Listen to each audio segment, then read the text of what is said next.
Señor Ministro de Ganadería, Agricultura y Pesca, ingeniero Enzo Benech, bienvenido. Señores conferencistas invitados, presidente de la Cámara Nacional de Comercio y Servicios, don Julio César Lestido, presidente de la Cámara de Industrias, don Gabriel Murara, presidente de la Cámara de la Construcción, don Ignacio Tegui, presidente de la Asociación Rural, doctor Pablo Servino, querido amigo secretario general de ADM y tesorero de la Universidad de la Empresa, don Enrique Giner, autoridades nacionales, embajadores y representantes de países amigos, señores presidentes y representantes de cámaras empresariales y asociaciones profesionales, señores de los medios de comunicación, señores decanos, docentes y estudiantes de la Universidad de la Empresa, queridos consocios. Antes de decir señoras y señores,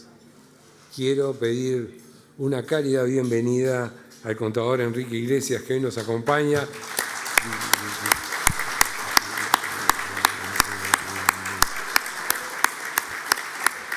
Es un honor, querido Enrique, gracias por acompañarnos.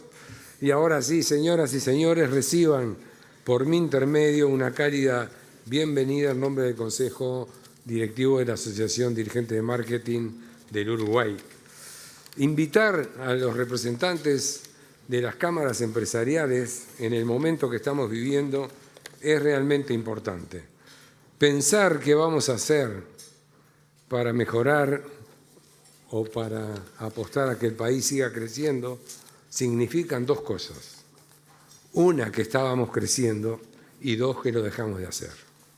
Y si lo dejamos de hacer, es realmente peligroso, porque el entorno no nos favorece.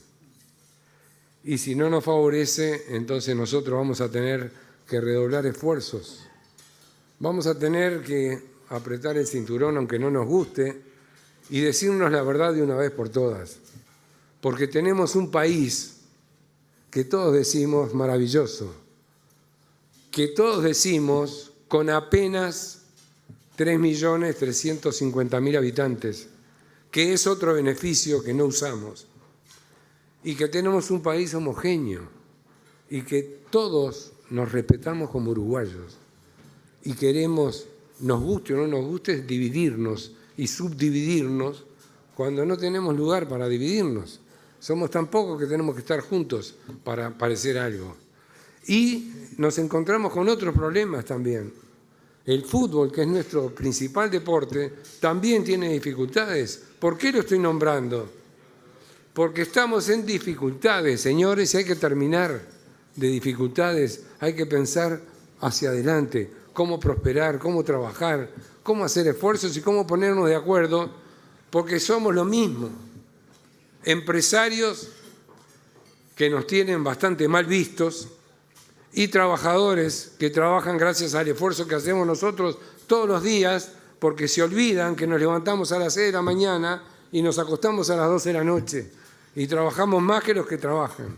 Entonces, yo creo que esto que hicimos hoy, convocar a los representantes de las cámaras para guiar, para ver cuál es su visión, me parece muy importante. Por lo tanto, testimoniemos su presencia, por favor, que es lo que hace nuestra asociación para agradecer su presencia, y le vamos a dar la palabra a ellos para que nos cuenten cuál es su visión. Y un fuerte aplauso, por favor.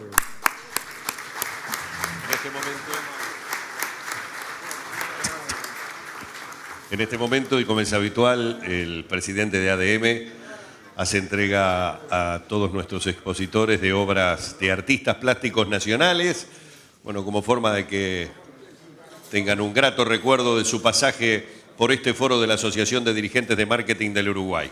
Bueno, comentarles que las disertaciones serán de 16 minutos, 15 minutos cada una. Yo le agregué un minutito, que es el de que tenemos de tolerancia habitualmente, pero ya se van a enterar de los tiempos nuestros expositores, y van a ser realizadas por orden alfabético de apellido, es decir, que va primero el señor Lestido, luego el señor Murara, el señor Otegui y el doctor Servino. Les invitamos entonces a nuestros expositores, en primer lugar al señor Lestido, a hacer uso de la palabra.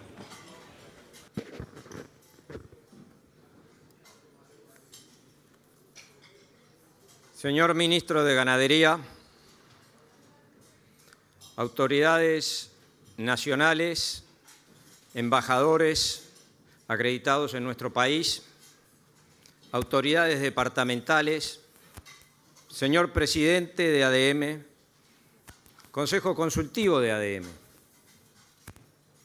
a mis queridos colegas, los presidentes de la Cámara de Industrias del Uruguay, al señor Presidente de la Cámara de Construcción del Uruguay y a mi querido Presidente de la Asociación Rural del Uruguay. Estimados empresarios, amigos de la prensa, me han convocado como presidente de la Cámara de Comercio para responder a la pregunta ¿qué falta por hacer para que el país siga creciendo? En primer lugar, quiero clarificar desde dónde me propongo responder esta cuestión. La Cámara Nacional de Comercios y Servicios representa a más de 120 gremiales y 15.000 empresas del sector comercio y de los servicios. De esas 15.000, el 90% son micros y medianas empresas. Además, el sector de comercios y servicios es responsable de emplear a más de 60% de los trabajadores del país. Me refiero a más de 1 millón de personas, de las cuales el 53% son mujeres. En segundo lugar, y teniendo en cuenta esa realidad, desde la que respondo, me veo obligado a cuestionar la pregunta, ya que parte de un supuesto falso o al menos cuestionable. ¿De verdad estamos creciendo? Quiero dejar planteadas algunas interrogantes en este sentido, ya que la enorme mayoría de los empresarios de comercio y servicios de nuestro país sentimos que la respuesta es que no estamos creciendo. Creer que crecimiento es solamente facturación es mirar una sola parte de la película. Crecimiento es también rentabilidad, son los costos, es la seguridad, es la cultura del trabajo, es la confianza del consumidor, es la calidad de vida y de los vínculos en el ambiente laboral. Si nos quedamos con el indicador de crecimiento global del PBI, la economía muestra un crecimiento sostenido. Se ha desacelerado, pero seguimos creciendo. Eso es cierto. ¿Pero es suficiente para lograr un crecimiento sostenible? Nuestra respuesta es no. Más allá de los datos de las principales cifras comerciales sobre las cuales suelen consultarnos, y aún más, en algunos rubros puede haber incrementos de la actividad, aún así no vemos un crecimiento sostenible. Para nosotros, crecimiento sostenible supone presentar indicadores sólidos en crecimientos en al menos 3 dimensiones. 1, resultados económicos. 2, impacto social. Y 3, el impacto ecológico. A nivel de crecimiento económico, algunos indicadores son muy elocuentes. La ocupación viene descendiendo trimestre a trimestre y puede estimarse en 45.000 puestos de trabajo que se perdieron desde el 2014 a la fecha, considerando los promedios anuales móviles. Viendo estos números, fue que le pedí a los equipos técnicos de la Cámara que filtraran este dato por la edad de los trabajadores. Y cuando vi esos números, realmente quedé preocupado. Se puede estimar que unos 20.000 jóvenes dejaron de manifestar su deseo de trabajar desde el año 2015 hasta la fecha. 20.000 jóvenes que no solo están desempleados, sino que no les interesa acceder al mercado laboral. Voy a repetir esto. 20.000 jóvenes que no solo están desempleados, sino que no les interesa acceder al mercado laboral. Esto no solo perpetúa los niveles de pobreza, sino que también aumenta la fragmentación social y, por lo tanto, los conflictos en materia de convivencia. Otro aspecto a tener en cuenta es que para crecer en los resultados económicos es imprescindible ser competitivos. Y la competitividad se alcanza con mejor productividad que la de la competencia. Nuestro sector compite en el mundo, un mundo en donde la cuarta revolución industrial es una realidad y abarca a todos los sectores. Si analizamos la mayoría de los productos que se comercializan en nuestro país, se pueden obtener alternativas de la mano de la tecnología. Si negamos esta realidad sin adecuar la oferta, las condiciones de trabajo, los marcos regulatorios, entonces los empresarios no tendremos crecimiento. Tampoco lo tendrán los trabajadores. Esta realidad supone asumir cada vez más costos y eso impide el crecimiento. Más costos laborales, más costos de seguridad, más costos impositivos, sin que tengamos la correspondiente contrapartida. Tampoco hemos crecido en la mejora de las relaciones laborales. Por el contrario, la conflictividad crece y cada vez es más difícil lograr acuerdos en el ámbito de los consejos de salario. A decir de la Academia Nacional de Economía, la única manera de progresar en una sociedad democrática es discutir, escuchar planteos, pero también decidir y avanzar, puesto que el mundo no nos va a esperar. Tampoco estamos creciendo en la cultura de trabajo basado en el cumplimiento, en la reciprocidad y en la ética, en el respeto. Esto se refleja en indicadores muy concretos como la puntualidad, el presentismo, la cantidad de certificaciones y la rotación de personal, generando un impacto económico muy importante. A nuestro entender, esto es fruto de una situación social compleja que impide ese crecimiento sostenible que todos queremos. En el plano de lo social, no hemos crecido en tener trabajadores más y mejor capacitados, lo que es imprescindible para destacarnos en este contexto global cada vez más competitivo. No hemos crecido en la educación básica, con resultados que muestran un retroceso a pesar de que la educación nunca recibió tantos recursos como en su historia como ahora. Y los primeros que vemos estas dificultades del sistema educativo somos los empleadores, cuando queremos ofrecer oportunidades a jóvenes que buscan su primera experiencia laboral y evaluamos sus habilidades básicas. ¿Hemos crecido en esto? Claramente no. El segundo rubro en importancia de nuestro PBI lo forman los servicios asociados al turismo y tal vez hayamos registrado algún crecimiento en ese sector en las últimas temporadas.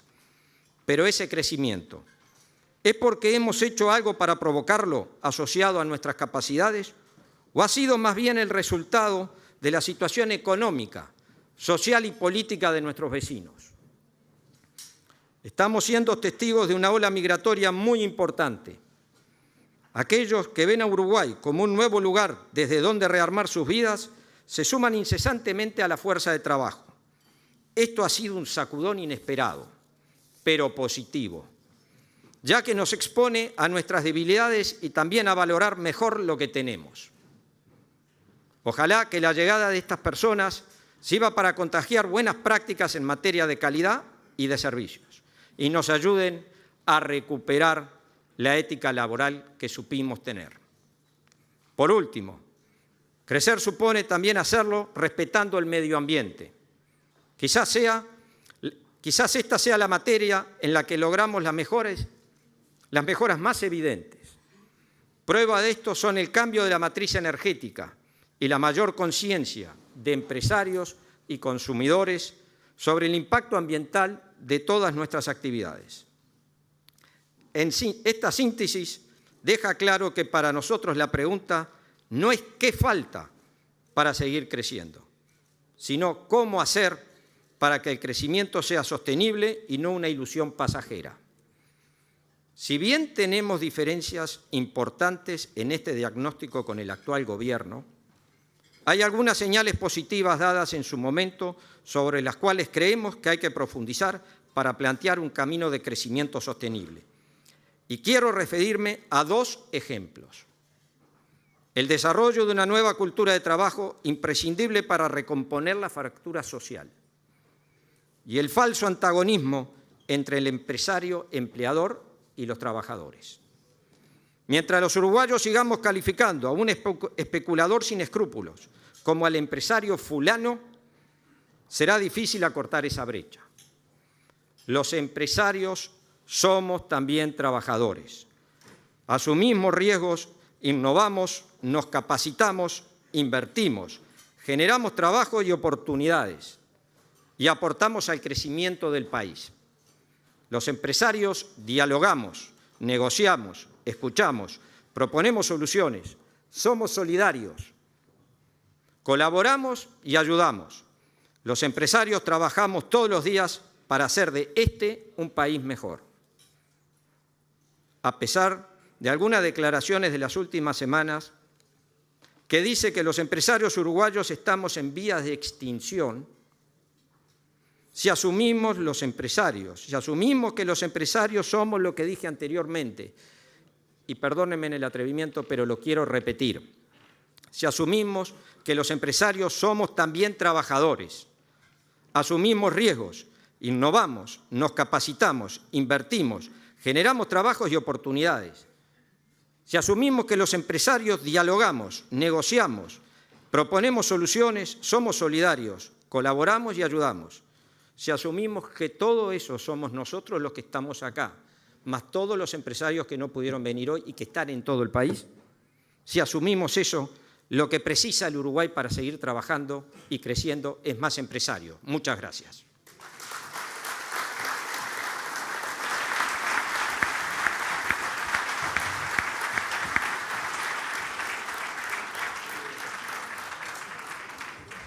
Bueno, muy bien, a partir de este momento invitamos entonces al señor Murar a hacer uso de la palabra.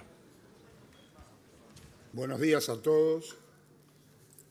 Me adhiero al saludo general de mis antecesores en esta presentación y agradezco a ADM la oportunidad que nos da de exponer en este ámbito la visión de la Cámara de Industria del Uruguay. Esta presentación, el contenido de la misma, estará dividida en 3 capítulos que son: la economía está creciendo. Segundo, los factores que explican el escenario actual y cuáles son las acciones que se deberían tomar para cambiar este escenario. En el primero de los capítulos de la economía está creciendo, como vemos en la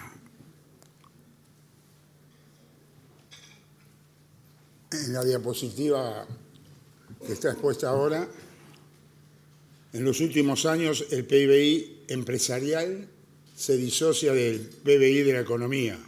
No crece y se encuentra estancado desde 2014.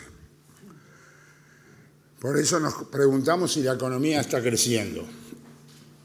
En el núcleo duro de la industria manufacturera es evidente que no. La producción industrial transita por un periodo de estancamiento que se arrastra desde hace años, más allá de los vaivenes coyunturales. Esto explica la significativa pérdida de empleo de la economía. A partir del 2014 se observa una importante caída en el empleo, perdiéndose aproximadamente 48.000 empleos,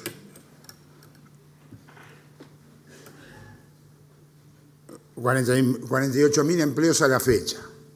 En particular, en el primer semestre de este año se perdieron 10.000 puestos de trabajo en comparación a igual semestre del 2017.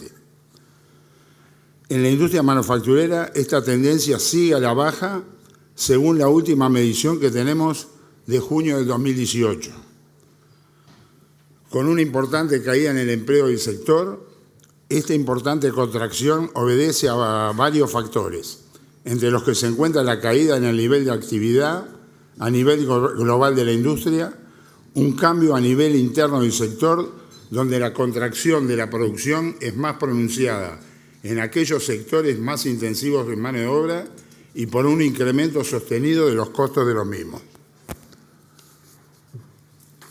Los factores que explican el escenario actual.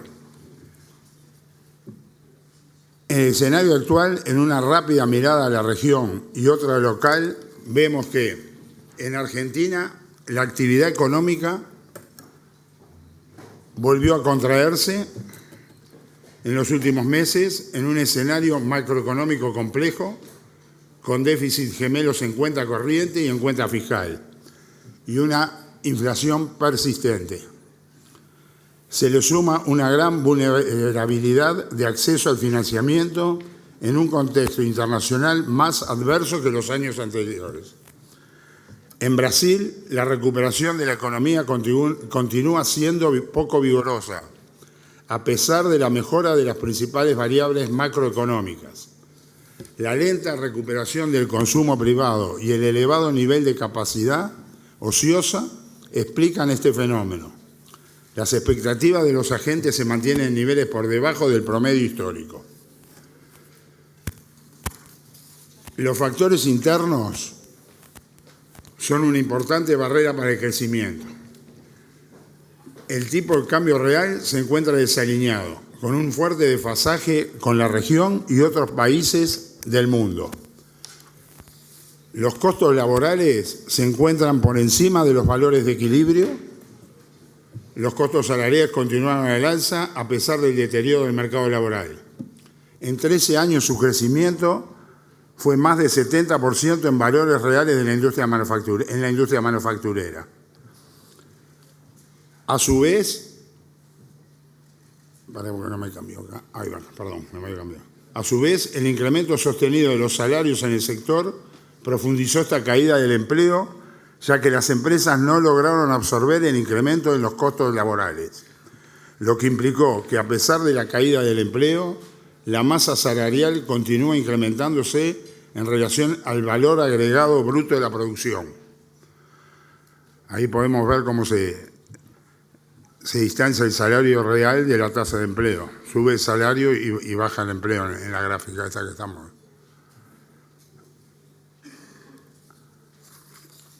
Los costos de energéticos, sea de energía eléctrica y del fuel oil, superan la paridad de importación y se ubican por encima de los precios de los países competidores.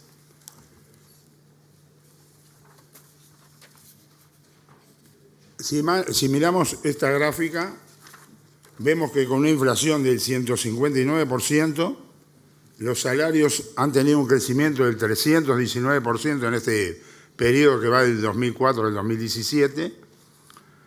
La energía eléctrica 180% en grandes consumidores. El fuel oil pesado 164%.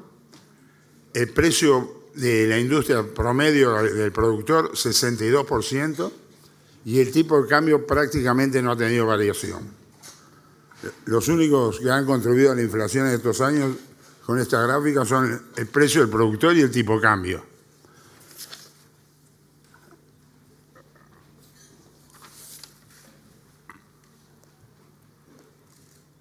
Ahí tenemos, dentro de los factores internos como internos, han afectado la rentabilidad empresarial de la industria. En esta gráfica podemos ver cómo ha venido la rentabilidad promedio de la industria, ubicándose en niveles mínimos históricos, lo que explica en buena medida que la inversión se encuentra en retirada. Vale mencionar que la industria presenta una capacidad ociosa elevada, con lo que si cambiaran las condiciones competitivas se podría aumentar rápidamente tanto la producción como el empleo. Las expectativas industriales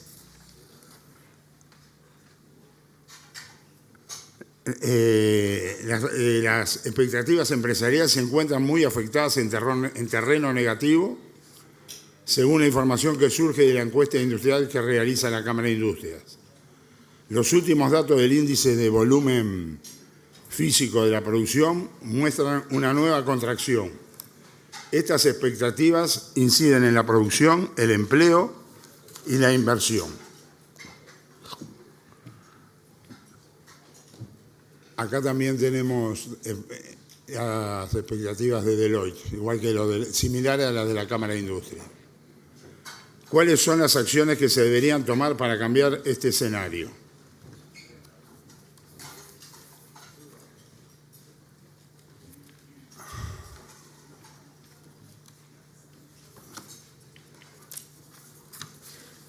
La teoría indica que deben reducirse los impuestos o aumentar la inversión pública para estimular el crecimiento.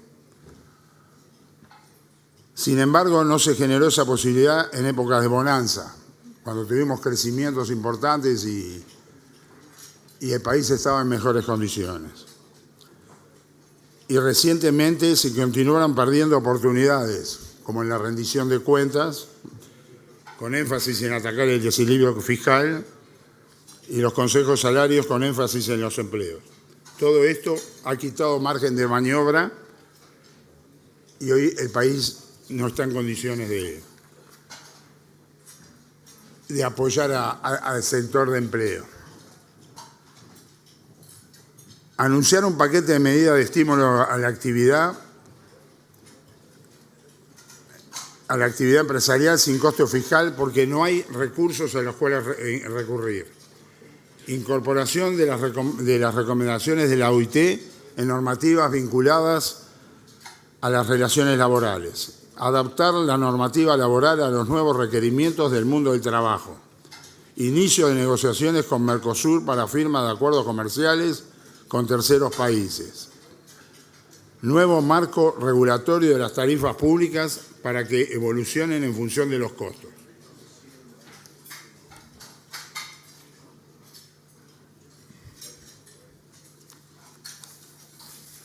Liberar la importación de combustibles a la competencia. Abrir los capitales accionarios de las empresas públicas al mercado de valores. Incorporar nuevas prácticas de gobierno corporativo en empresas públicas.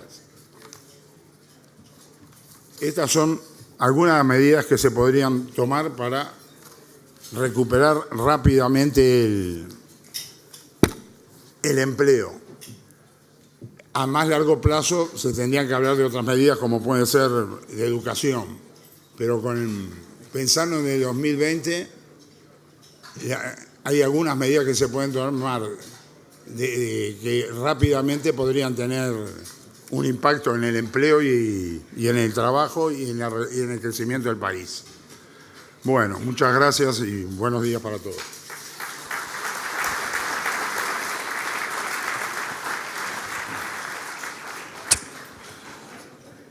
Bien, ahora toca el turno entonces del señor Otegi. Le vamos pidiendo entonces, por favor, acercarse al estrado para hacer uso de la palabra. Buen día a todos. El agradecimiento a ADM por esta nueva invitación. El saludo en especial a las autoridades nacionales, departamentales, en fin, a toda la gente que está acá. En realidad, yo voy a hacer un pequeño repaso sobre la industria de la construcción y después vamos a ir a dos placas finales que establecen un poco lo que se quiere hacer o lo que se pretende hacer. La primera es la importancia transversal y dimensión de la industria de la construcción en Uruguay. Infraestructura en Uruguay, escenario, brechas identificadas y avances. ¿Qué falta por hacer para seguir creciendo? En todo caso, la industria de la construcción es proveedora de sectores exportadores y no transables del Estado y del consumidor final a través de viviendas, obras de infraestructura y obras no vinculadas a la vivienda. Esto genera actividad, ocupación e inversión. La importancia transversal de la industria de la construcción ha tenido un comportamiento contractivo en los últimos 3 años, con una caída del valor agregado y que en definitiva igual nos permite ocupar el tercer puesto en la generación de PIB nacional. Tenemos 14,10 de PIB en el sector vinculado al comercio, restaurantes y hoteles, industrias manufactureras el segundo puesto, la construcción tercer puesto, actividades primarias y así sucesivamente. En realidad, la caída de la actividad en la industria de la construcción en estos 3 años es importante, pero mantiene una fuerza importante a nivel de la economía nacional. Esta es una gráfica que muestra el personal que estamos ocupando en la actualidad, que son 43.000 y pico de trabajadores, muy lejos de los 73.200 que teníamos en algún mes cuando se hizo UPM y estaban las obras de los parques eólicos desarrollándose en forma simultánea y también obras de Antel. En esto yo quiero ser claro, tenemos un 40% menos de personal ocupado, pero no tenemos un 40% menos de PIB. Y esto es un dato que es relevante porque la industria está haciendo, ha hecho y está haciendo y va a seguir haciendo un enorme esfuerzo en incorporar nuevas tecnologías, nuevos equipos que en definitiva incluyen una disminución de las horas sobretrabajadas. Y esto es pensando en el futuro, no solamente en el presente. Es un sector clave en el proceso de formación bruta de capital, explicando gran parte del total de la formación bruta de capital fijo en nuestro país, una de las vías necesarias para el logro de un crecimiento económico sostenible. La inversión en Uruguay en 2017 en la construcción fueron 6.900 millones de dólares.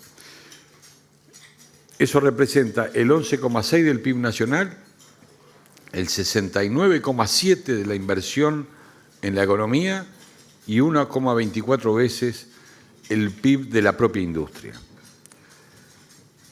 Después tenemos en el cuadro, ahí a la derecha cuál es el origen de los flujos que se han invertido. Miremos el último año, 6.875 millones de dólares, de los cuales 2.037 fueron del sector público y el resto, 3.000 y pico de 3.000 largos millones de dólares, 4.800, fueron del sector privado. Y el sector privado no es solamente la vivienda tiene una participación determinada en la industria, pero las obras no vinculadas a la vivienda son una inversión mucho mayor. Acá tenemos la estimación que tenemos hecho nosotros para este año, 2018. Tenemos probablemente la industria cierre con un 20% de su demanda concentrada en la generación de vivienda nueva, un 45% en las obras privadas no vinculadas a la vivienda y un 35% de las obras públicas que más o menos todos conocen. Es probable que el crecimiento que tiene la vivienda no logre disminuir la caída que tienen las obras privadas no vinculadas a la vivienda. Recordemos que hace 4 años este 20% era 12%, el 20% de la vivienda era 12%. Estamos mejor hoy que hace 4 años. Estamos peor en el rubro de obras privadas no vinculadas a la vivienda, que es tal vez el que tiene un comportamiento más restrictivo en este año. Acá vemos un dato que es importante, que es cuál es la evolución de las inversiones aprobadas por la COMAP. Y vemos que enero-junio es el peor año de los últimos 6 años.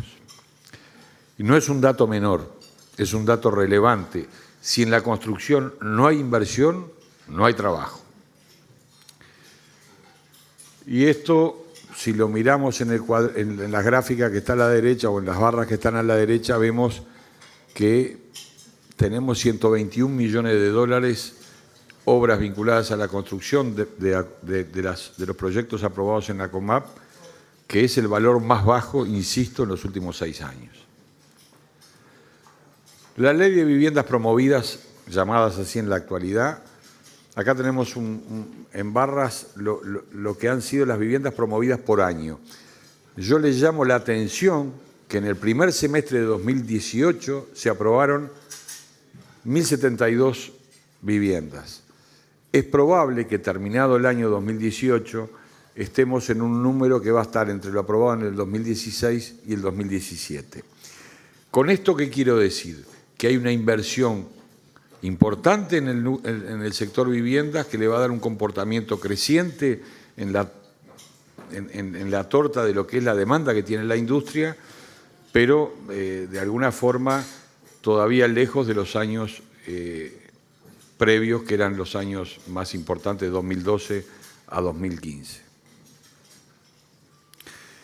¿Cuáles son los determinantes de la inversión en infraestructura? Dinamismo económico, marcos regulatorios jurídicos e institucionales, política fiscal e instituciones fiscales, restricciones presupuestarias, incentivos a la inversión privada y profundidad de los mercados de capitales. ¿Qué escenario tiene el país hoy? Tenemos un marco institucional desarrollado y transparente, sistema democrático consolidado, estabilidad política y social. Tenemos el 4º lugar en el ranking de competitividad de América Latina. Esto no es suficiente, pero es un dato de la realidad. 15 años de crecimiento económico consolidado con una expansión del 4% anual. Y acá es cierto que hubo crecimientos muy importantes y no hubo un generar parte del accionar de esas reservas que en definitiva el país fue generando para generar mejores condiciones para el futuro crecimiento.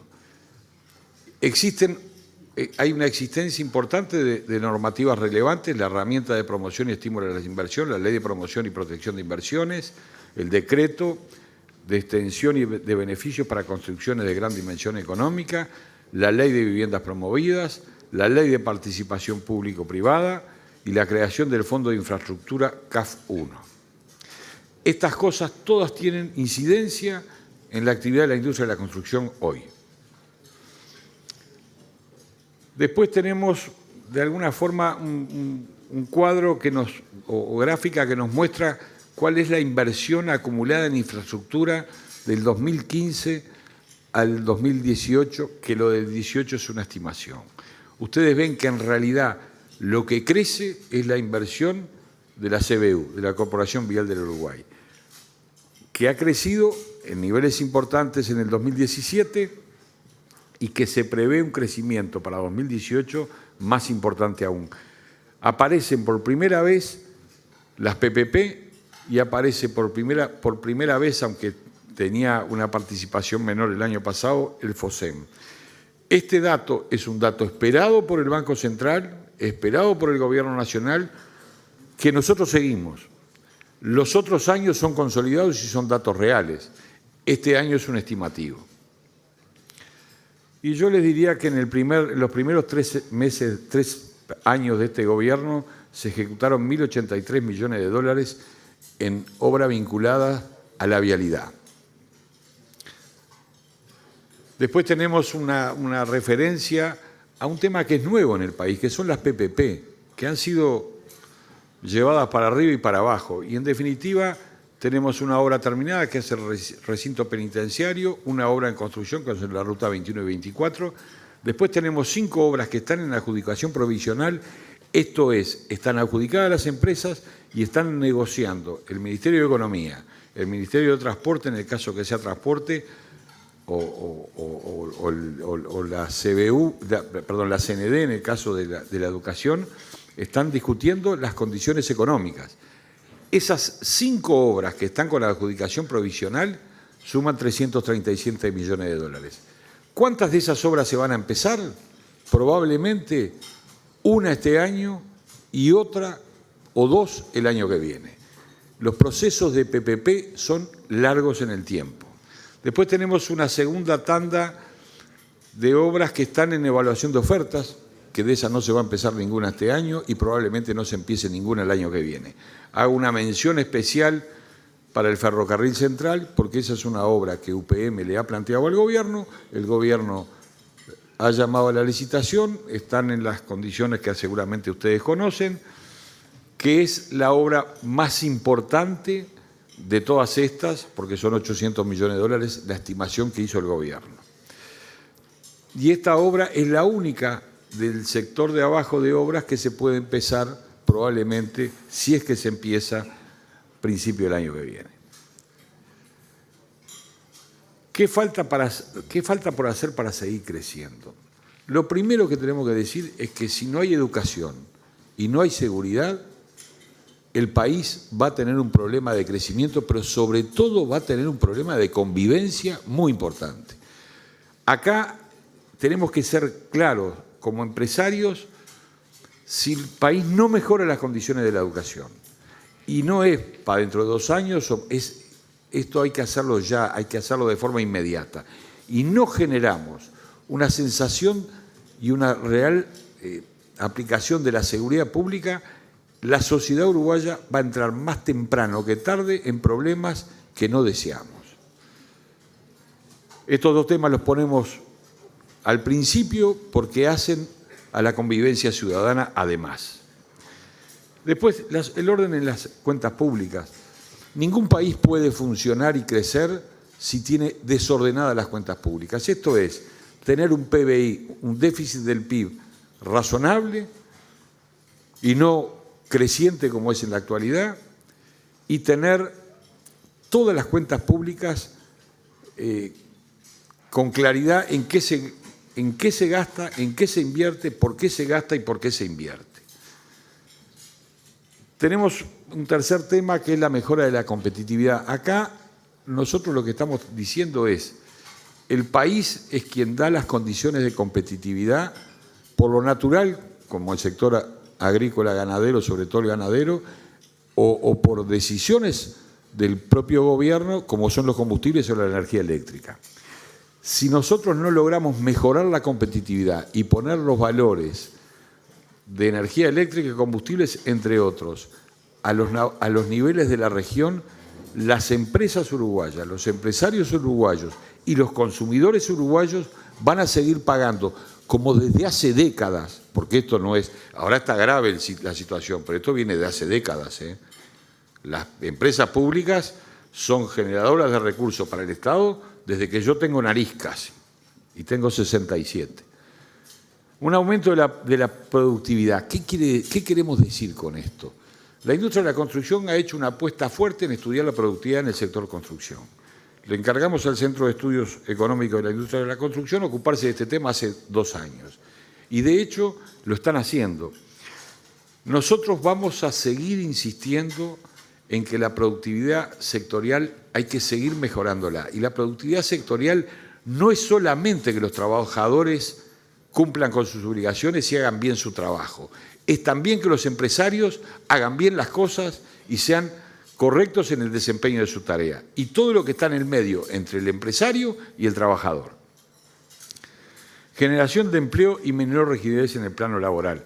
Nosotros creemos que hay una suerte de cantidad de leyes y una rigidez en el sector laboral que nos preocupa, y nos preocupa mucho, pero en definitiva, si no logramos generar un marco un poco diferente en este terreno, el país también se va a comprar algún problema severo o por lo menos importante en los próximos años. Y después tenemos el desarrollo de infraestructura. Ningún país puede crecer si no desarrolla la infraestructura. No puede crecer de forma sostenible, sustentable y continua. Esas cosas son las cosas que nosotros creemos que hay que poner énfasis, lo estamos transmitiendo con claridad, porque no hay forma de atraer la inversión nacional o extranjera si estos parámetros no se empiezan a alinear de una forma más equilibrada a lo que el país necesita. Y por último, déjenme mostrarle una placa de una propaganda que sacamos en el 2015. Yo se las voy a leer. El desarrollo y el progreso de una sociedad son tarea y responsabilidad de todos. Debemos asociar los derechos con las obligaciones. Solo así prosperará nuevamente en el país la cultura del trabajo. Es imprescindible cumplir con las normas y los acuerdos, fomentar el respeto recíproco y valorar a quien invierte y arriesga su capital. Sin inversión no existirá trabajo, ni para las empresas, ni para nuestros técnicos, ni tampoco para nuestros obreros y empleados. El progreso personal o colectivo es también hijo del esfuerzo. Sin este no hay prosperidad posible ni progreso sustentable. Esto lo sacamos en el 2015 y yo resolví ponerlo porque creo que tiene vigencia hoy. Es un tema para nosotros relevante. Si nosotros no logramos hacer carne en la sociedad uruguaya estas cosas, la sociedad uruguaya va a tener alguna dificultad mayor en un futuro próximo. Muchas gracias.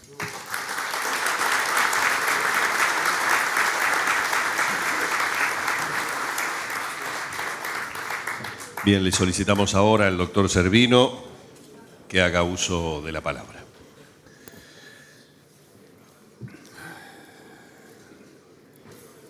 Bueno, muy buenas tardes a todos. Me sumo a los saludos de los colegas que me precedieron.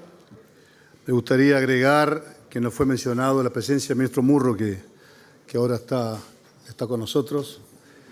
Y en nombre de la Asociación Rural, entonces, agradecer especialmente a ADM por esta oportunidad, que realmente entendemos trascendente, ya que nuestra obligación como gremialistas tenemos el trabajo y el desafío de poder llegar con las inquietudes a todos los agentes políticos para tratar de encontrar los caminos que hoy por hoy el país está necesitando para salir adelante.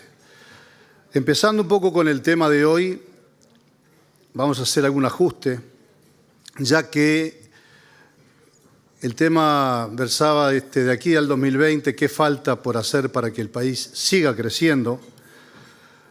Nosotros sacaremos falta y sacaríamos el siga creciendo y lo llamaríamos más bien de aquí al 2020, ¿qué hay que hacer para que el país crezca? Esa es nuestra visión en función de lo que está pasando en el sector agropecuario en general. Y dentro de esta situación, comentarles que nuestra actividad empresarial, cada vez que alguno de nuestros desarrollos productivos muestran poco desarrollo, poco crecimiento, nos preocupamos y vamos a través de los signos vitales a encontrar o tratamos de encontrar cuál es el problema, cuál es la afección a la cual estamos enfrentando y en función de ese diagnóstico llegaremos al tratamiento adecuado o por lo menos el más indicado para buscar la manera de salir y sobre todo, algo que también lo tenemos incorporado a través de nuestra actividad, buscar la forma de prevenirlo.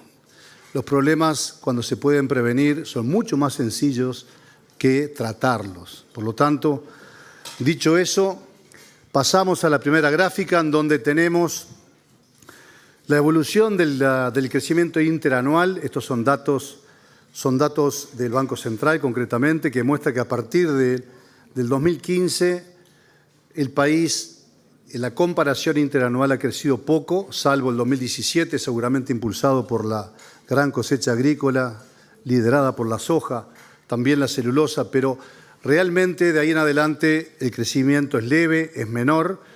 Estamos en un 2,2% en el último semestre, difícilmente lleguemos al 2,4% esperado por el gobierno, y el 2,8% del 2019 habrá que ver también si de alguna manera se cumple.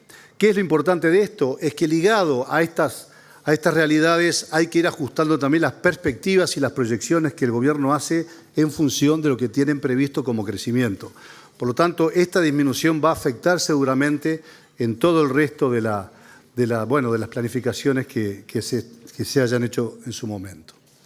Acá tenemos otra forma de verlo, el déficit fiscal, como lo dijimos, en la madre del borrego, impulsado fundamentalmente por un gasto público que no para y que es uno de los principales responsables de que esto siga presentando esta gráfica lamentablemente ascendente, tanto a la izquierda como resultado total del sector público, hoy por hoy con 2.459 millones de dólares y representando el 4% del PBI. ¿Qué es lo complicado? La previsión estaba por debajo, estaba en el 3,5%, y con este panorama va a ser muy difícil que el gobierno pueda llegar al fin de ejercicio, al fin de su administración, con el 2,5% que tenían previsto. Problemas de empleo. Tenemos en este caso una situación complicada también a partir de 2015, que es donde se produce la mayor inflexión, por lo menos la más clara, con una caída de 50.000 puestos de trabajo. El amigo Ignacio también hizo referencia a esto, el número de él era parecido. Y vemos que esto es algo que sigue en una curva descendente, y la presión al alza del salario está dada por el incremento inflacionario. Los reclamos sindicales, así como el marco de las negociaciones en los consejos de salarios, están siendo la traba en el mantenimiento del empleo. Quiero destacar especialmente el marco de las negociaciones en los consejos de salarios. Es sabido los problemas que hemos tenido las gremiales rurales en este sentido, y cuando hable de las gremiales quiero hacer énfasis que somos 5 gremiales de lo más abarcativo del sector agropecuario que nos hemos tenido que retirar por no compartir las pautas que se imponían como para seguir o pretender llegar a algún tipo de negociación. Los consejos de salarios fijan las variables del salario, los consejos de salarios fijan la variable salario, y la otra variable, que es el empleo, ajusta a la baja. Las empresas asumen costo por mayor salario sin mayor productividad, pero ajustan el empleo. Esa es un poco la realidad de esta situación, que entendemos que hoy por hoy es tal vez uno de los puntos más álgidos que tenemos que solucionar, habida cuenta de que esto no siga empeorando. El índice de competitividad global. Uruguay está ubicado en el puesto 76 con 140 economías analizadas. Cae la calificación. Cuando miramos América Latina y el Caribe, en la gráfica de la derecha, Uruguay está rankeado bastante por debajo también de muchos de los referentes. ¿Y cuáles son los factores más problemáticos para hacer negocios? La tasa de impuestos, un 21,3%. La burocracia gubernamental ineficiente, un 17%. Las regulaciones laborales restrictivas, nuevamente, un 17%. Mano de obra con educación inadecuada, un 11%. Infraestructura inadecuada, 10%. Y otros, innovación, acceso al financiamiento, inflación, crimen, robo, etcétera, un 24%. Prácticamente dentro de esta tabla se encuentran la mayor parte de las dificultades que hoy estamos sufriendo. Esta gráfica es muy gráfica, por decirlo de alguna manera, habla de lo que es la inversión extranjera directa, que está encontrando otros destinos. Ustedes fíjense que allá se ve verde, la barra verde representa la inversión extranjera directa como porcentaje del PBI del 2006 a 2015, cuando se generó ese gran boom que todos pudimos disfrutar y que tan importante fue para la economía del país. Uruguay estaba segundo solamente atrás de Chile. En 2016 caímos a negativo, menos 2% del PBI. ¿Y por qué? Se fueron las grandes empresas argentinas que promovían la agricultura en forma tan importante, pero fue más allá de eso. Muchos capitales uruguayos se fueron del país. ¿A dónde? Fundamentalmente a Paraguay y Bolivia. ¿Buscando qué? Buscando la rentabilidad que no se conseguía en el país. Lo mismo pasa en 2017 con un PBI que nos llega al 0% referente, un poco por lo mismo. Pero lo más interesante de esto es que estamos muy por debajo hoy de la comparación con todos esos países que ustedes están viendo allí, lo que indica que Uruguay en ese sentido evidentemente está quedando en una muy mala posición. El sector exportador en problemas, ya lo dijeron también mis precedentes, pero creo que vale la pena. Tipo de cambio efectivo, real efectivo global, Uruguay desde el 2000 al 2018 está un 32,2% por debajo del promedio. Eso marca claramente la dificultad para un país como Uruguay, netamente exportador, tener que subir esto para poder ser eficiente en su trabajo. Aún con un tipo de cambio más alto, más alto me refiero a los últimos meses concretamente, las brechas de competitividad siguen siendo muy importantes.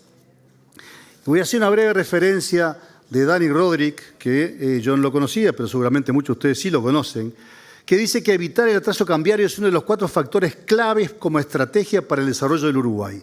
Para Rodrik, el atraso cambiario es suicida para una economía diminuta. Ese es Uruguay, esa es nuestra economía. Nuestro país no registra salida de atraso cambiario sin crisis. En los años 1982 y 2002 salimos con mega devaluaciones que nos abarataron de golpe, pero hundieron salarios, multiplicaron pobreza y arrasaron el tejido social. Esa es un poco la dificultad y la realidad del atraso cambiario, un tema que permanentemente está dentro de nuestros reclamos y nuestros planteos. Fíjense lo que fue la zafra 2017-2018 a nivel agrícola. Hubo 922 millones de dólares de pérdida. Esto es una gráfica elaborada en parte por ARU y también con datos que se aportan del Ministerio de Ganadería, Agricultura y Pesca. Sabemos que hay una diferencia con las previsiones del Ministerio. La realidad es que nosotros la DEA tomó concretamente los 3.000 kilos por hectárea de rendimiento y tengo entendido que el Ministerio tomó algo menor porque evidentemente consideran que fue un año excepcional el anterior, pero realmente estamos comparando con el año anterior, por lo tanto es un poco los números que presentamos. Repito, 922 millones de dólares por un sector agrícola complicado en donde todos los rubros mostraron un déficit muy importante. ¿Qué implica esto? Las gráficas de abajo. Se prevé una menor área de siembra para soja y una menor área de siembra para el arroz. ¿Qué quiere decir? Malas noticias, sin ningún tipo de duda, la productividad va a seguir cayendo. ¿Qué pasó con la producción bovina? Mucho se habla de que la ganadería en general es el rubro que mejor se ha comportado, que mejor se ha sostenido. Bueno, en gran medida es así. 1.157 miles de toneladas en pie es la producción del 2016-2017, con un crecimiento sostenido a pesar de que el área que ocupa la ganadería ha disminuido. ¿Qué pasó? El productor invirtió, desarrolló nuevas tecnologías, incorporó tecnologías importantes y por supuesto que también está incluido en esta gráfica el crecimiento proveniente de la exportación en pie que tanto y también le ha hecho a toda la cadena cárnica en general. Bueno, siguiendo con esto, exportaciones por destino, simplemente rápido. Hay una tendencia a ir a un monomercado. China creció del 27 al 49%. Todos los demás mercados han caído.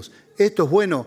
Consideramos que no. Nunca es bueno tener un monomercado. Pero estamos hablando de China, nada más ni nada menos, que es capaz de absorber el 100% nuestro y seguramente un 200% también sin ningún tipo de problema. Pero es algo que preocupa. En 2017 se pagaron más de 200 millones de dólares en aranceles por exportar carne bovina. Eso implica $100 por animal. Eso implica y explica en gran medida por qué Uruguay tiene una competitividad menor con países de la región. Bueno, han conseguido evidentemente mejor inserción internacional y mejores aranceles que los que tenemos nosotros. Condiciones de acceso de nuestros competidores. En el mercado chino, Uruguay paga un arancel del 12 al 25%. Nueva Zelanda y Australia, dos grandes competidores, producen básicamente lo mismo que Uruguay. 0% en el caso de Nueva Zelanda y Australia está también haciendo una gradual mejora a través de su TLC.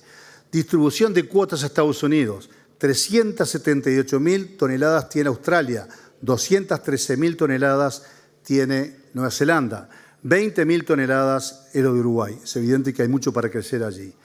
Futuro ingreso a Japón. Hoy se paga un 17%. En el caso de Australia, el arancel viene disminuyendo en Nueva Zelanda y Uruguay. Si concretamos ingresar a Japón, vamos a estar pagando un arancel de 38,5%. ¿Qué quiere decir esto? Que tenemos mucho por hacer. Yo particularmente en la Ciudad Central tuve el gusto de recibir a la delegación japonesa. El interés es mucho. Reconocen los productos, les preocupa el hecho de la vacunación uruguaya, no entienden por qué Uruguay, si realmente no tenemos actividad viral, no deja de vacunar. Yo se los expliqué, pero bueno, esperemos, ministro, que de alguna manera esto a corto plazo se pueda concretar porque realmente lo necesitamos. Seguimos siendo lo más caro de la región en combustibles y energía eléctrica. Esto ya también fue referido y lo más importante de esto, al mirar estos números, es que estos números de combustibles y energía eléctrica por ser tan importantes para la actividad productiva, no pueden ser tomados como agentes recaudadores de ninguna manera. Es un tema fundamental y que hace también a la competitividad.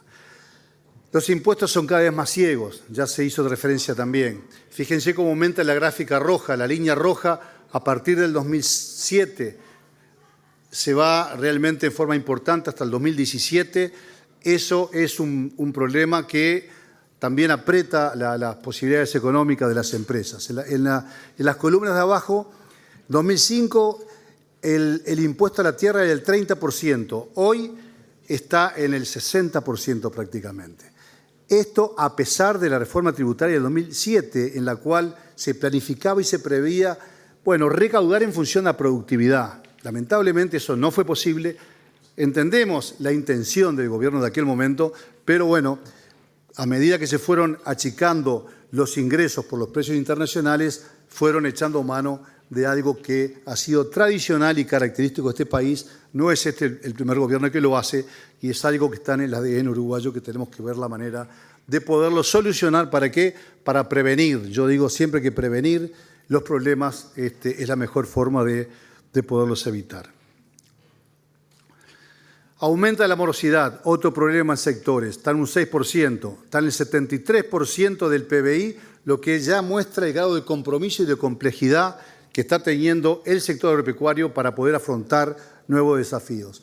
En los créditos por el sector, a la derecha, ahí tienen ustedes los créditos, cómo han crecido en muchos casos en forma importante de todos los sectores agropecuarios. El más grave hoy, oleaginosas. ¿Por qué? La soja, un desastre. La cosecha este año fue realmente muy, muy mala y esto provoca que el 22% de los créditos en el de la soja están vencidos. Yo quisiera también en este momento hablar de lo que son las plantaciones que no pueden discontinuar, o sea, cultivos que no son anuales, sino que tienen que estar permanentemente. Por ejemplo, cítricos, arándanos o vides, ellos no tienen la chance de cambiar de rubro y sufren condiciones adversas por varios años. Creo que también esto hay que considerarlo porque son actividades agrícolas distintas. Esta gráfica yo estuve aquí mismo en octubre y la presenté porque es muy interesante. Fíjense en el sector cría, vamos a la izquierda, ¿sí? ¿Cuántas hectáreas en producción en el sector cría se necesitan para cubrir la canasta básica familiar? Y estos son datos de búsqueda. 2013-2014, 546. 2016-2017, 690 hectáreas en producción para cubrir la canasta básica. Hoy, 770 hectáreas en producción en la cría son necesarias para lograr lo mismo. Esto es muy grave, es muy importante y explica en gran medida por qué hemos perdido 8.000 productores y por qué estamos perdiendo empleos. Necesitamos, de alguna manera, revisar a fondo estos números porque realmente son preocupantes totalmente. La educación, este es un problema que también se ha dicho, va más allá del 2020, pero no podemos dejar de mencionarlo. A los 13 años, el 29% de los adolescentes cursa con rezago o abandonó el sistema educativo. Los adolescentes de 17 años, el 34% cursa el grado esperado, el 39% cursa rezagado y el 27% ya no estudia. Este es un tema que merece una revisión a fondo, por más que estemos hablando por allá de los márgenes previstos para esta charla. Inseguridad. Esta gráfica apareció recientemente y no podemos dejar de vincular con educación. Tenemos la convicción de que esta inseguridad está relacionada con la falta de educación.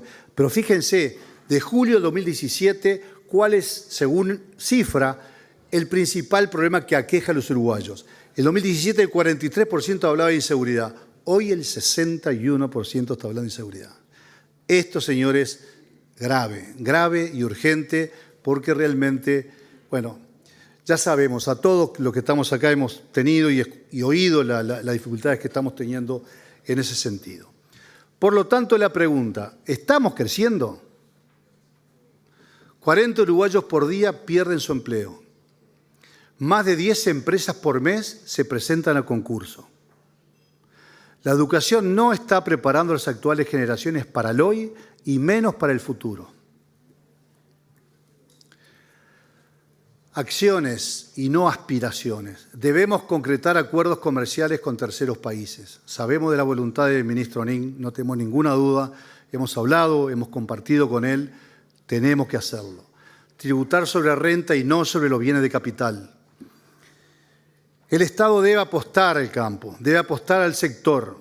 Lo que no recaude en el momento lo va a recibir con creces si le da el tiempo necesario para poderlo hacer.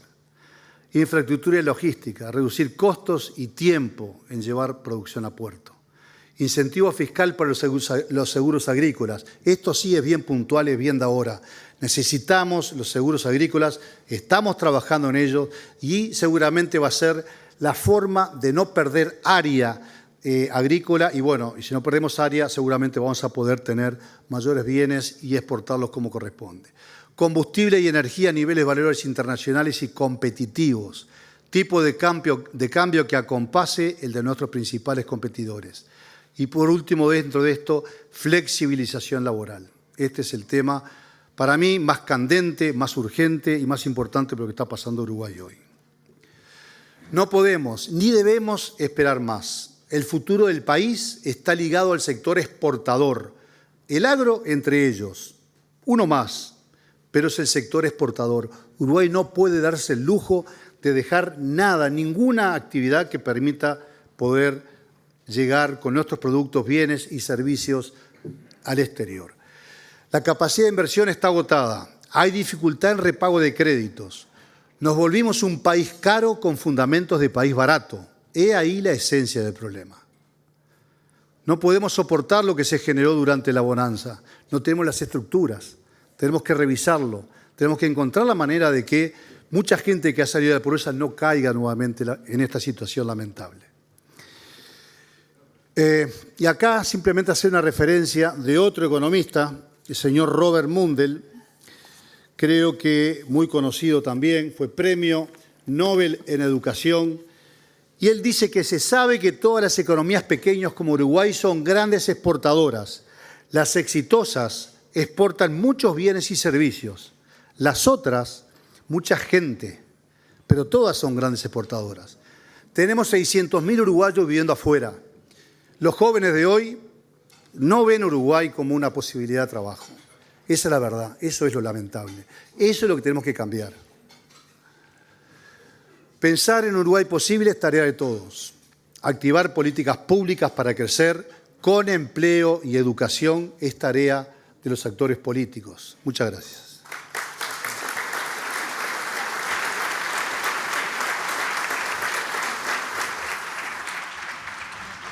Bien, a partir de este momento entonces vamos a invitar a los moderadores para comenzar con la gran cantidad de preguntas que han llegado a través del WhatsApp de ADM.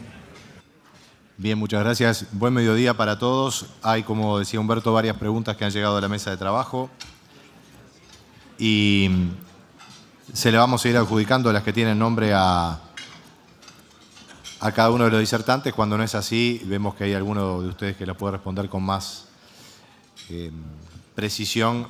Así lo haremos, si no lo haremos amplia a todos los presidentes de las cámaras. Hay una primera pregunta que está dirigida al presidente de la ARU, Pablo Servino. El clima de conflictividad en los agronegocios se ha vuelto muy tenso.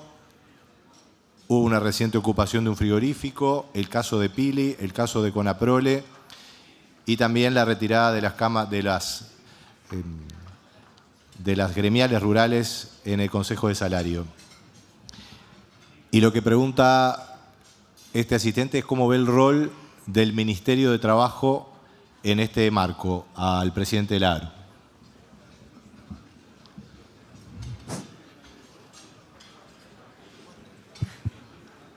Hola.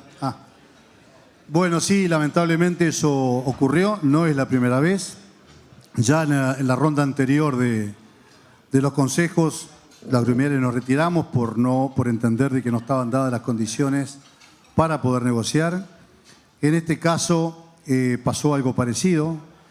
Hubo una una discrepancia con respecto a la aplicación de un correctivo que entendimos que no correspondía. Eso sumado al conflicto con APROLE, que evidentemente preocupa muchísimo por la industria láctea en general, por CONAPROLE en particular y por todas las industrias lácteas que se han tenido que ir del país, sobre todo por una, bueno, diría yo que por una disputa entre sindicatos y empresarios, cooperativistas que no resiste análisis, ¿no? En este país, un país chico, que no nos podamos entender entre propietarios y sindicatos, porque concretamente el tema no es con los trabajadores aquí, sino falta de entendimiento. Yo creo que, y respondiendo a la pregunta, el Ministerio tiene la obligación y la responsabilidad de encontrar los caminos para allanarlos. Nosotros nos retiramos, sí, pero no quiere decir que no volvamos. Claramente quedamos en volver a las mesas una vez que se haya revisado el famoso correctivo, y no es por los 400 pesos que hablan, porque no tienen absolutamente nada que ver. No es un tema de contenido, esto es un tema de formas. Por lo tanto, la disposición de las gremiales, y repito, somos 5 gremiales que estamos participando en esto, es volver al diálogo, sobre todo cuando se haya encarado este tema de correctivo y cuando la situación de CONAPROLE particularmente haya sido solucionada definitivamente. ¿Y en estos días ha habido algún tipo de avance, Servino, en ese sentido? Tengo entendido que hay algún avance a nivel de CONAPROLE, están dialogando, eso es muy importante. Esperemos que se llegue a buen puerto, ya van 2 meses de conflicto, es mucho tiempo, y creo que falta, lógicamente, comprender qué es lo que está en juego. Porque si CONAPROLE, la principal exportadora del país, una cooperativa de productores, es incapaz de llegar a buen puerto en las negociaciones, ¿qué podemos esperar para el resto? Por lo tanto, la expectativa está. Yo creo que de una u otra forma se va a llegar a un entendimiento porque no cabe otra opción. Bien, continuamos con las preguntas del público. Esta es para Murara. ¿Cuánto ayudará para que el país crezca la instalación de UPM? ¿Y qué opinan del precio que pagará por la energía que genere y sobre los beneficios que se le conceden?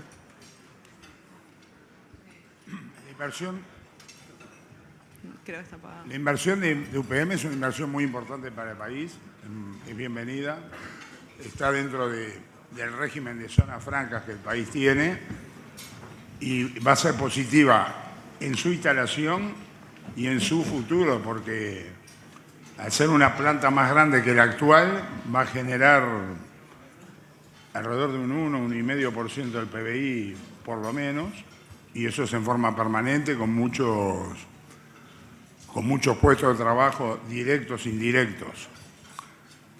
Referente al tema de los beneficios que obtuvo en energía o en energía, es aparte de la inversión, es una buena negociación que hizo la empresa.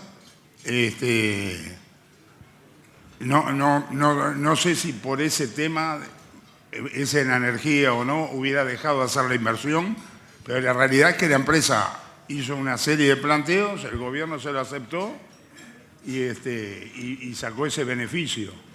Ahora, esa energía, el problema es que no afecte el costo de la energía general de UTE, del costo de UTE. De acá a 5 años posiblemente sea bienvenida esa energía, porque estamos hablando de una energía que es energía firme porque es biomasa, es diferente a la energía eólica. O sea que lo vamos a poder evaluar con el tiempo. Hoy la realidad es que UPM hizo una buena negociación y el gobierno la aceptó. Murara, ¿y hay asimetría entre las condiciones generales a UPM respecto a las condiciones a lo que es la industria y el empresariado industrial o en general uruguayo? Pero, y sí, porque UPM está en zona franca. Digo, la tributación que paga es diferente. No sé si viene por ahí la pregunta. Sí, sí. Sí, ahí sí. Bueno, pero de todas maneras La zona franca es un régimen que va para muchas empresas, digamos. Va para mucho. Pero ¿cómo lo ven desde la Cámara de Industria? ¿Hay una asimetría y un grado de desbalance o es algo que es razonable que suceda lo que sucedió con UPM? Lo que sucedió con UPM puede haber sucedido en otras zonas francas de la misma manera. El país tiene un régimen de zona franca. El gobierno le otorgó la zona franca a UPM ahí, como le puede otorgar a otros empresarios y a otras industrias. Evidentemente, si a mí me preguntan, sería bueno que toda la industria tuviera un sistema de zona franca. Pero hoy no es la realidad que estamos viviendo. Hay una pregunta para el presidente de la Cámara de Comercio, el señor Lestido. Bueno, el Lestido habló mucho del tema del empleo. También está abriéndose la negociación en el Consejo de Salarios. Y ahí se ve una gran distancia entre el planteo de FUESIS, el gremio del comercio, el comercio minorista, y lo que plantean, por ejemplo, los supermercados. El comercio minorista quiere un aumento del salario mínimo de 20.000 a 25.000 pesos y otras condiciones. Los empresarios han planteado aumentos por abajo de la inflación. ¿Por qué esa distancia? ¿Qué es lo que está pasando en esa negociación, Lestido? Con respecto a la negociación que están llevando adelante en este momento los supermercados con FUESI, voy a dar muy poca información porque creo que cualquier cosa que se diga pueda estar alterando los resultados de lo que ellos están llevando adelante en sus negociaciones. Yo creo que lo que ha planteado en este momento la Asociación de Supermercados del Uruguay es un planteo real enfrentándose a la situación que se está viviendo a nivel nacional. Entonces, creo que no es un capricho, creo que sino que es una situación real, concreta. Y bueno, creo honestamente y espero que se llegue a un buen entendimiento. Comparto lo que acaba de decir el señor presidente de ARU. Creo que ha llegado el momento en el Uruguay en que tenemos, si queremos crecer en un país, en algún momento vamos a tener que dejar de pensar en mí y pensar más en nosotros. Si nosotros no vemos eso, difícilmente podamos crecer. No quiero abrir más opinión sobre una negociación que se está llevando adelante en este momento y que cualquier cosa que se pueda decir pueda estar alterando la negociación. Lestido, usted terminaba su discurso diciendo más empresarios para seguir creciendo. Y días atrás, en una entrevista en el diario El Observador, el dirigente sindical Richard Reed decía que normalmente es difícil que se les caiga una idea, es un empresariado reticente a participar, a integrarse con otros colectivos en el tema social. Acá hay hechos aislados e individuales. Cuando opinan es del dólar, la ley de negociación colectiva, la inflación. ¿Cómo tomó estas críticas? Yo contesto con una pregunta. ¿Ustedes piensan que al empresario uruguayo, que lo que ha hecho hasta ahora ha hecho crecer al país, no se le ha caído alguna idea?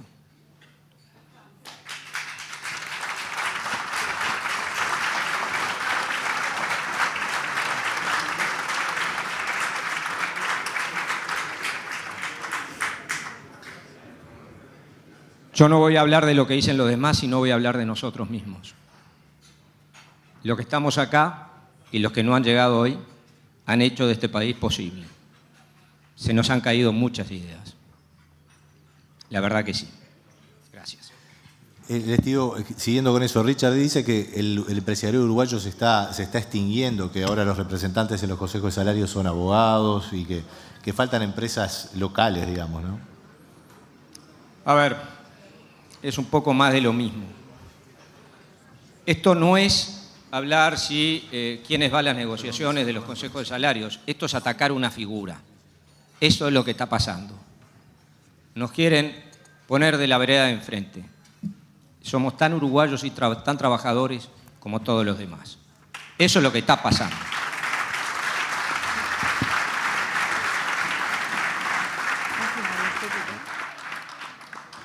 Aquí hay una pregunta para el presidente de la Cámara de la Construcción, Ignacio Tegui.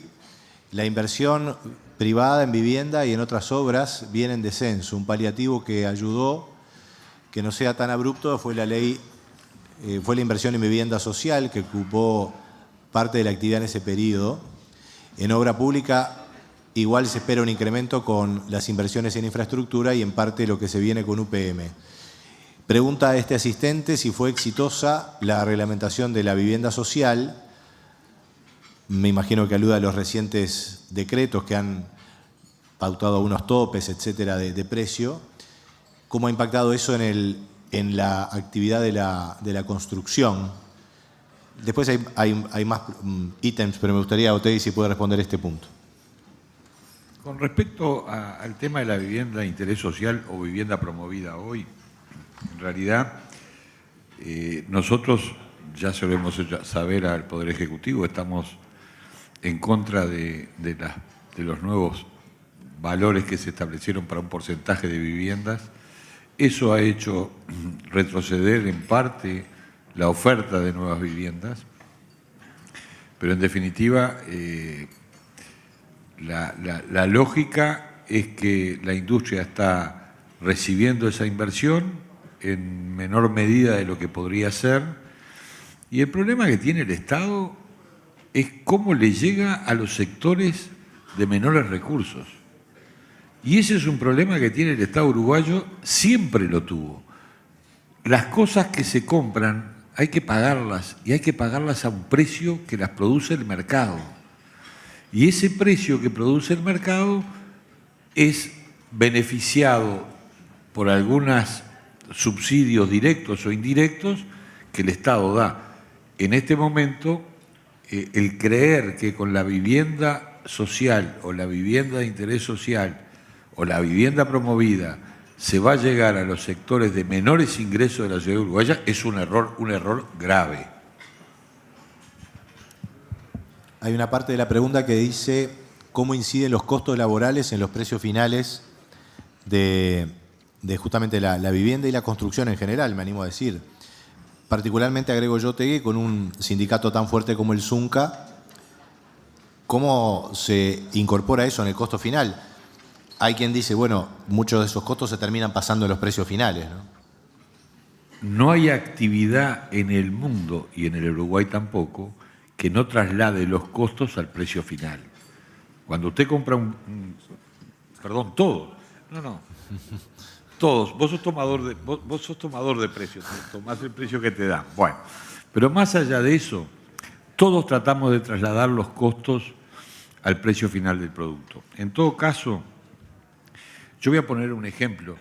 ¿Saben cuánto cuesta hoy un terreno para hacer viviendas promovidas? Un 20%, entre el 20 y el 22% de la inversión. ¿Sabe cuánto es toda la mano de obra de hacer un edificio? El 30%, 32%. Ese es el tema que tiene el país hoy. El país tiene costos laborales que se han elevado, pero tiene otros costos que nadie dice, que nadie pone encima de la mesa, pero también están. Y están en el precio final del producto. No hay duda de que es así, porque en definitiva es parte del saber hacer y el tratar de sobrevivir.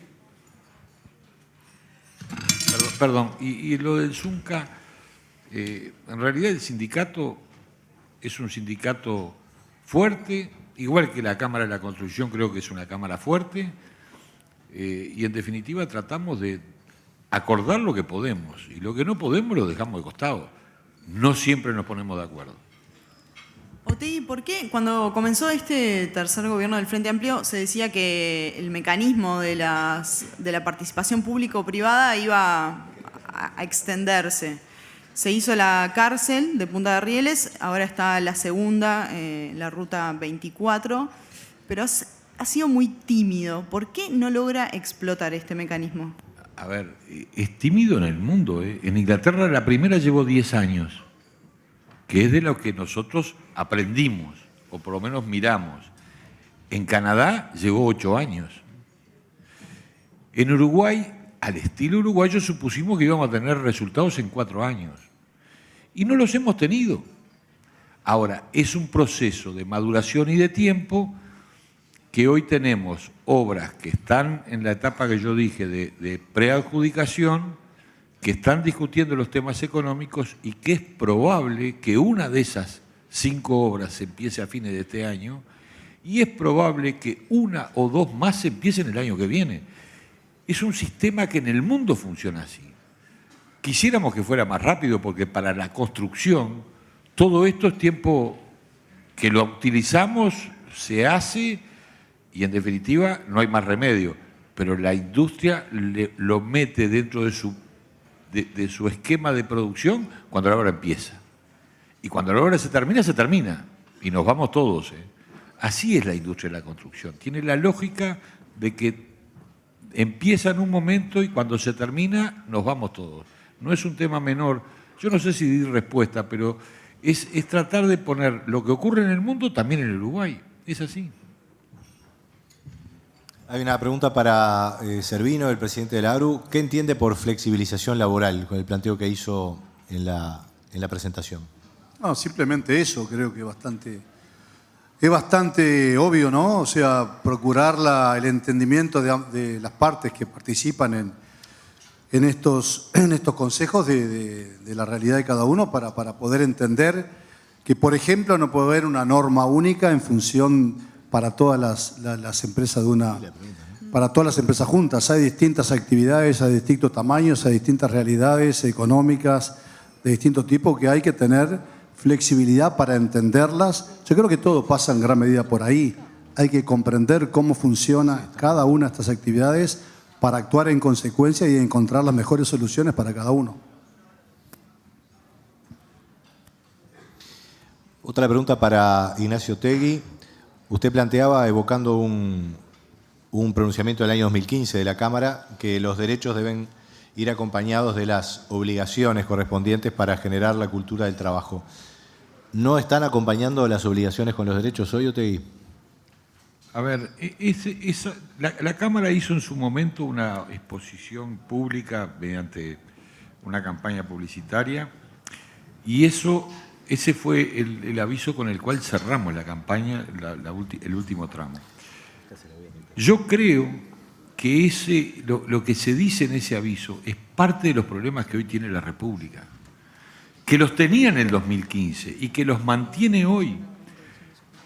Por eso lo dije, y yo estoy convencido de que si no logramos articular adecuadamente las obligaciones con los derechos, el país tiene problemas. En realidad, todos tenemos derechos porque todos los tenemos y todos tenemos obligaciones porque todos las tenemos. No hay derechos sin obligaciones ni obligaciones sin derechos. A eso nos referimos.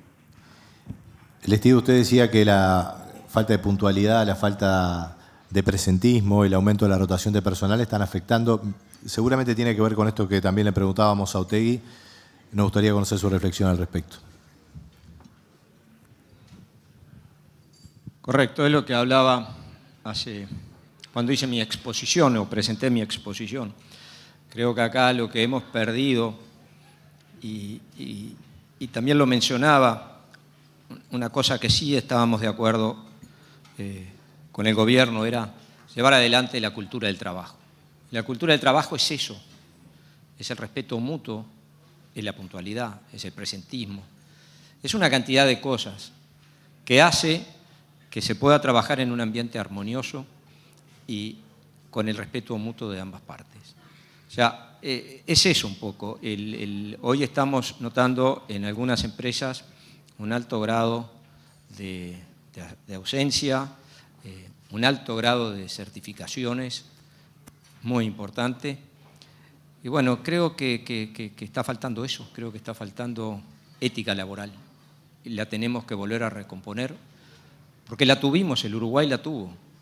Y hoy lamentablemente lo estamos viendo como dije, en esa fuerza laboral extranjera que está llegando al Uruguay. Por eso se están contratando a todos como se los contratan. las ocupaciones de los lugares de trabajo ha estado en debate en los últimos meses. Acá hay un participante que dice qué medidas se deben llevar a cabo en relación a las ocupaciones de empresas por parte de sus empleados. Murara.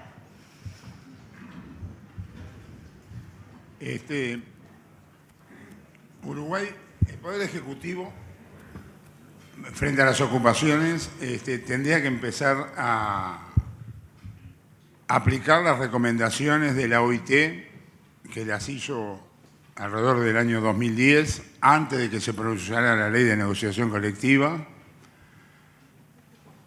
Pasó una administración, pasó la otra, no, es un tema que no se ha laudado, que sigue. Las cámaras tenemos el mantenimiento de esa queja y, mientras tanto, acá se abusa el tema de la ocupación, ¿no?, diciendo que es una extensión del derecho de huelga.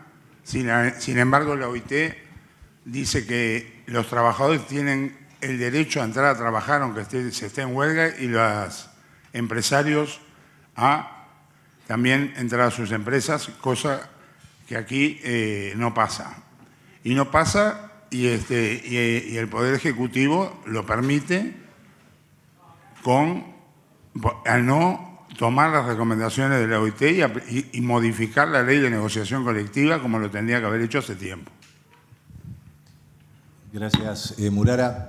Bueno, ya vamos finalizando aquí. Desde la organización nos dan la libertad de compartir una pregunta que en realidad podría perfectamente estar dirigida al ministro Murro, que tan gentilmente nos está acompañando hoy, porque plantea, con los temas de conflictividad, flexibilidad, entendimiento, por dónde existe una salida. ¿Hay falta de un articulador? ¿Debe ser el Estado? Bueno, es bastante obvio que el Ministerio de Trabajo tiene un rol allí. Si el ministro Murro lo considera, alguna reflexión al respecto de cómo están estas cuestiones y, bueno, eventualmente alguna respuesta para las muchas cosas que se han comentado por aquí.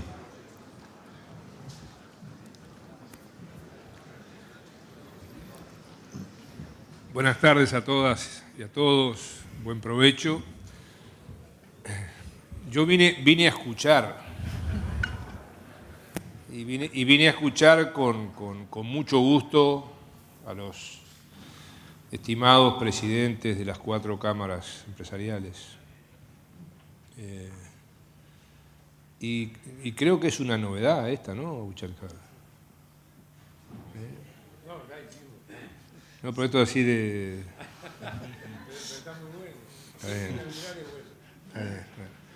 Entonces, con mucho gusto y agradecer a la gente de ADM esta oportunidad. Nosotros vamos a seguir... Yo primero voy a hacer un esfuerzo por no opinar sobre nada de lo que he escuchado. Hay cosas que estoy de acuerdo, hay cosas que no estoy de acuerdo.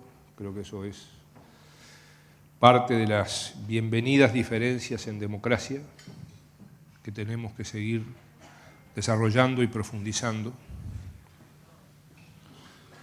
Estoy muy de acuerdo, por ejemplo, con todo lo que se ha dicho acá de la cultura del trabajo. Es la directriz estratégica principal del Ministerio.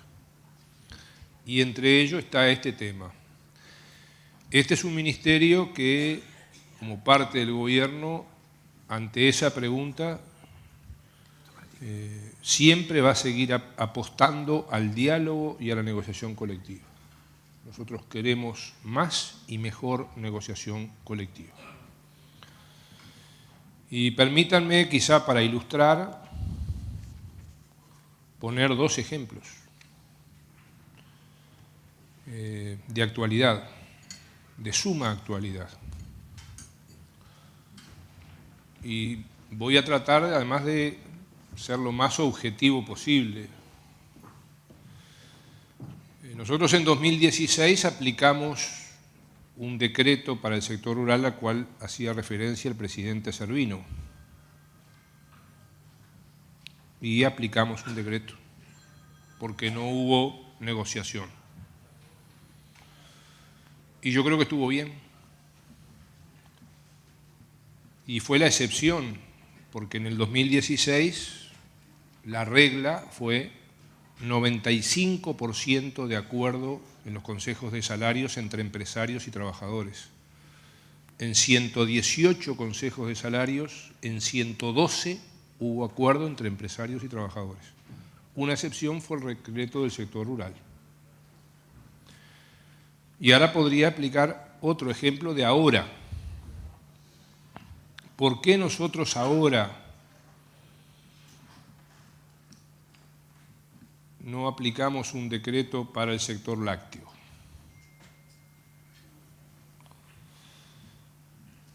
Sería para nosotros lo más cómodo, no nos gusta ser cómodos. Sería para nosotros lo más fácil, no nos gusta adoptar la resolución más fácil. Si nosotros aplicáramos ahora un decreto para el sector rural, estaríamos específicamente perjudicando a los productores rurales y a la industria láctea. Y por eso nosotros tenemos que extremar al máximo de nuestras fuerzas y dedicar el máximo de horas a que el diálogo y la negociación sea lo que den un fruto, veremos cuál es, en el conflicto del sector lácteo. Termino diciéndolo al principio. La vocación de este gobierno y de este ministerio es más y mejor diálogo, más y mejor negociación colectiva, porque eso entendemos que es la forma de mejorar el desarrollo nacional. Gracias, ministro. No sé si alguno de los presidentes de las cámaras quería hacer un comentario final también respecto a los conceptos que se vertieron, al comentario del ministro. Lestido, Servino. Bueno, sí, en ese sentido compartimos, y hablo de vuelta por las 5 gremiales, en cuanto al diálogo. Creo que no hay otra manera de salir de esto que es dialogando. Lo que no comparto con el ministro es que en el caso de que el decreto, los más perjudicados van a ser los productores, porque a la larga se termina cayendo sobre el trabajador. Eso es lo que ha estado pasando sistemáticamente en los últimos años. Y ahí están las cuentas de esta gráfica que mostramos, los aumentos del desempleo. Y en gran medida ese desempleo se debe a lo que ya expresamos en la charla. Aceptación por parte de las empresas de pautas que no rinden, que no generan esa diferencia a nivel de la productividad que se espera y lamentablemente termina recayendo sobre el trabajador rural. Por lo tanto, sí creo en el diálogo, absolutamente entendemos de que tenemos que seguir trabajando porque cualquier medida que parezca que puede perjudicar a una fracción en general o en particular seguramente va a afectar a todos. Nada más. Bien, muchas gracias. Hay algunas preguntas más, pero Humberto, creo que se nos ha terminado el tiempo, así que muchísimas gracias a todos los asistentes por haber estado en este nuevo almuerzo de ADM y nos reencontramos en la próxima.